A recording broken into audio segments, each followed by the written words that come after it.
Tiga yang beranggotakan saya sendiri Aliana Smeherani. Saya Atika Ratuasana. Saya Gedung Cinta Anjani. Saya Renita Diahayu. Saya Sani Kairunisa. Dan Tahira Siti Nursalihah.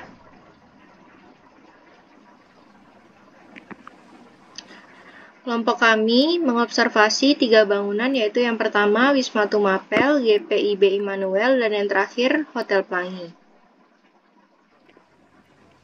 Wisma Tumapel beralamatkan di Jalan Tumapel nomor 1, Kidul Dalem, Klojen, Kauman, Kecamatan Klojen, Kota Malang, Jawa Timur, dengan kode pos 65119. Sejarah singkat Wisma Tumapel.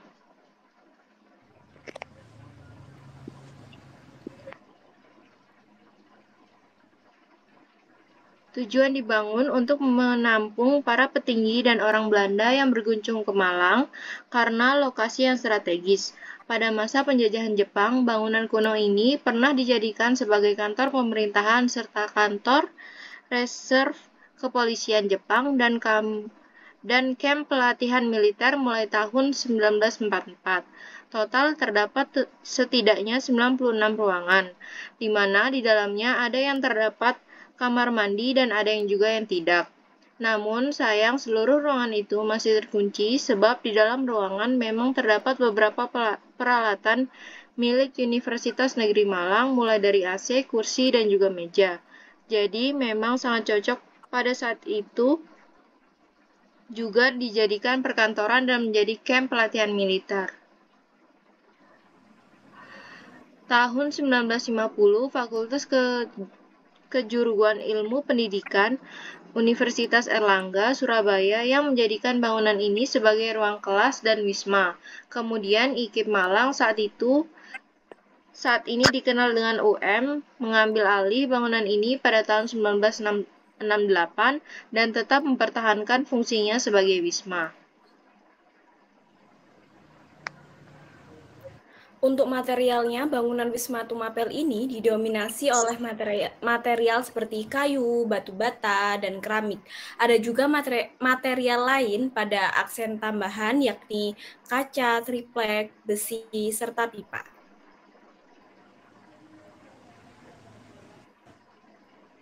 Untuk interiornya, untuk fungsinya sendiri ada jendela yang berbentuk persegi panjang dan persegi.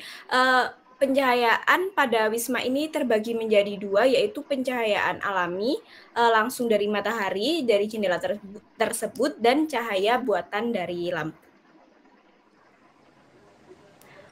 Untuk interior material, namun sudah banyak yang diganti karena saking lamanya terbengkalai, mulai dari lantainya, di mana dulu menggunakan lantai teraso, sekarang itu menjadi lantai keramik yang baru ya. Material kayu itu masih terlihat kokoh, namun tangga itu juga tangga sudah digunakan menjadi lantai biasa. Karena takutnya rawan roboh jadi diganti.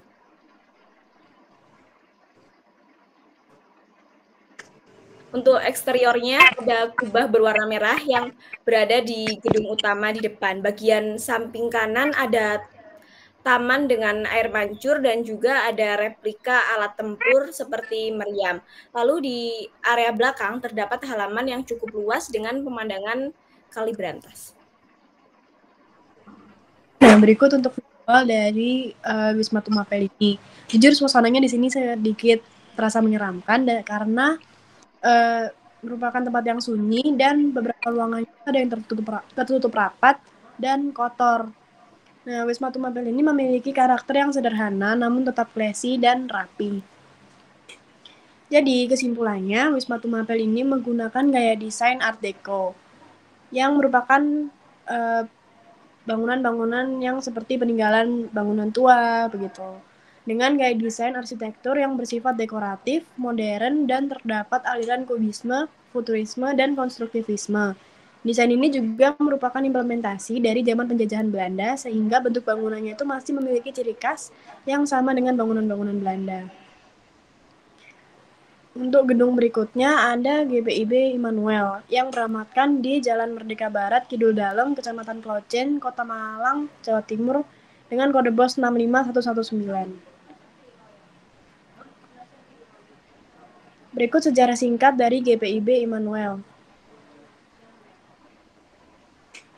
Gereja Immanuel mulai dibangun pada 30 Juli 1861 dan resmi digunakan sejak 31 Oktober tahun yang sama dengan nama Protestans Gemeente Malang sebagai tempat ibadah orang-orang Belanda dan Eropa.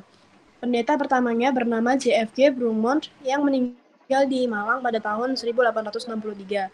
Gereja ini dibangun setelah alun-alun dibangun lebih dulu pada tahun 1700 oleh VOC atau Persatuan Dagangan Hindia Timur. Setelah VOC bubar pada 31 Desember 1799, maka kendali pemerintahan dan kegiatan perdagangan diambil alih oleh pemerintahan Hindia Belanda, termasuk mendirikan gereja ini dan Masjid Agung Jami, kata Ketua Majelis Jemaat GPIB Immanuel, Pendeta Richard Agung Sucahyono. Untuk material dari gereja ini, bangunan ini berdiri 2 lantai dengan luas tanah kurang lebih 1.375 meter persegi. Lantai 1 terdapat 3 ruangan, yaitu ruang peribadatan, ruang perpustakaan, dan ruang konsistori. Sementara di lantai 2 terdapat ruangan serbaguna untuk kegiatan kesekretariatan gereja. Dan gereja ini didominasi oleh material seperti kayu, batu bata, dan keramik. Ada juga material lain pada aksen tambahannya, yakni kaca, triplek, besi, serta pipa. Baik, selanjutnya interior dari gereja GPIB. Interior yang dipakai dalam gereja Immanuel didominasi hampir seluruhnya oleh kayu. Bahkan kursi yang digunakan jamaah juga untuk berdoa berbahan dasar dari rautan. Hal ini menciptakan kesan kuno dan klasik.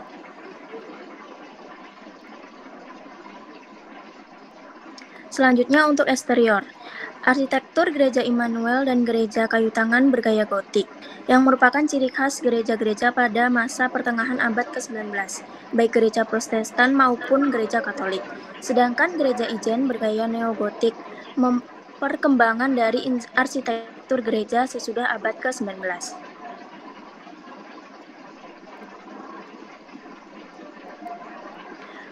Untuk visualnya, jadi suasana atmosfer bangunan ini tenang dan sunyi karena luas dan bersih. Selain itu memiliki penataan yang rapih. Gereja ini memiliki karakteristik yang sederhana, kuno, dan klasik, namun tetap classy. Fakta menarik mengenai gereja GPIB. Jadi Gereja Protestan Indonesia bagian Barat GPIB Immanuel menjadi salah satu simbol harmonisan umat beragama di Kota Malang, Jawa Timur. Posisinya dengan Masjid Jami An-Nur hanya dipisahkan oleh sebuah bangunan. Pihak gereja masih memiliki sebuah gambar desain rancangan yang pembuatannya tercantum 25 April 1910 di Kota Semarang. Gambar rancangan tersebut dicetak di kertas biru yang hingga saat dipajang di salah satu sisi ruangan gereja.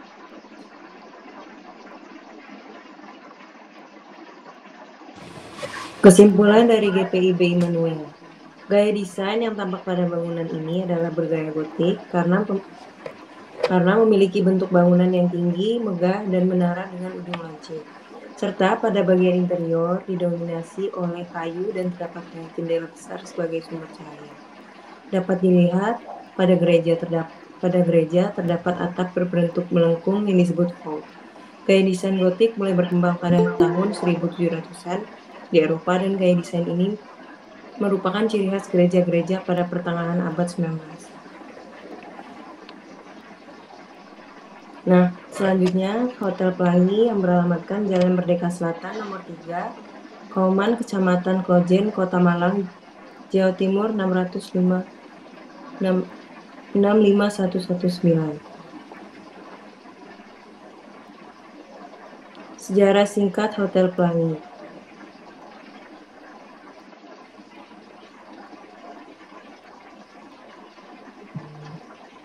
Nah, Nah, sejarah singkat Hotel Pelangi adalah hotel ini berdiri pada tahun 1916 dengan nama Palace Hotel.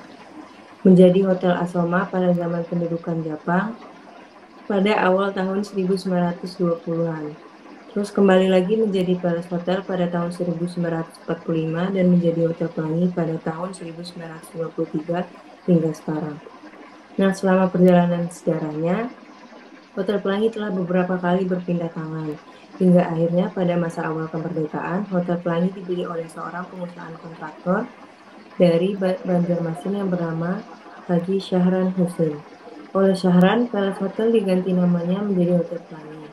Saat ini, Hotel Pelangi yang berarsitektur kolonial dikelola oleh generasi kedua keluarga Syahran, berlokasi di Jalan Merdeka Selatan, tepat berada di depan alun-alun Kota Malang, yang membuat hotel ini sangat mudah diakses dari seluruh penjuru Kota Malang. Nah, material yang digunakan pada hotel ini didominasi oleh material seperti dinding corbeton yang tampak kokoh dan keramik tua. Dan ada juga material lain pada aksen tambahannya, yakni kaca, kayu, yang bernuansa putih seperti pada zaman kolonial Belanda.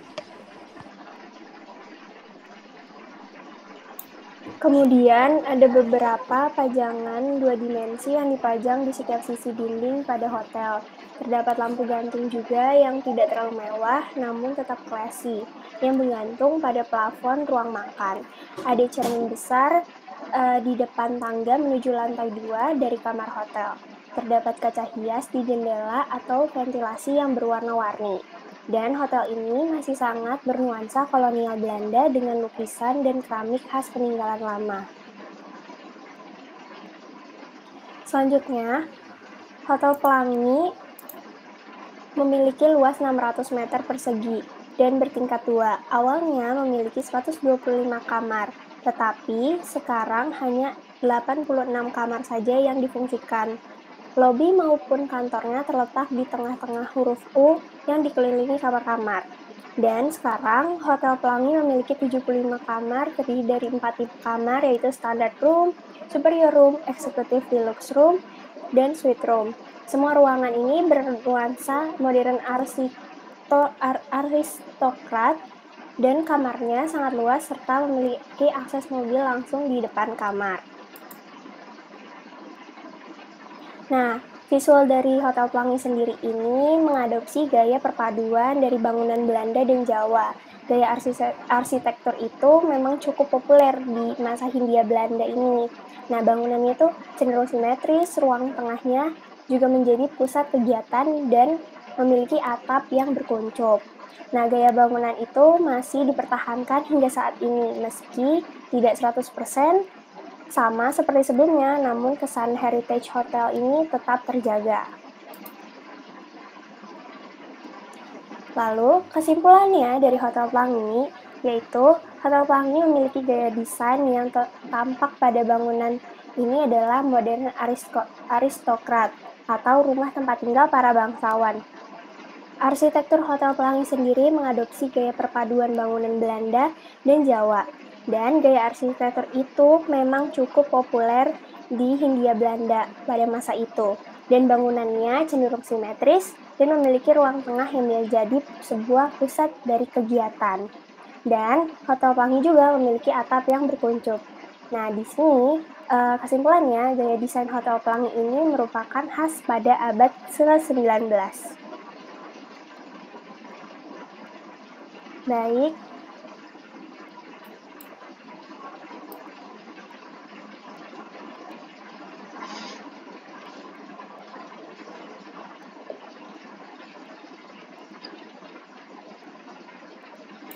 Sekian dari kelompok kami. Terima kasih banyak atas perhatiannya.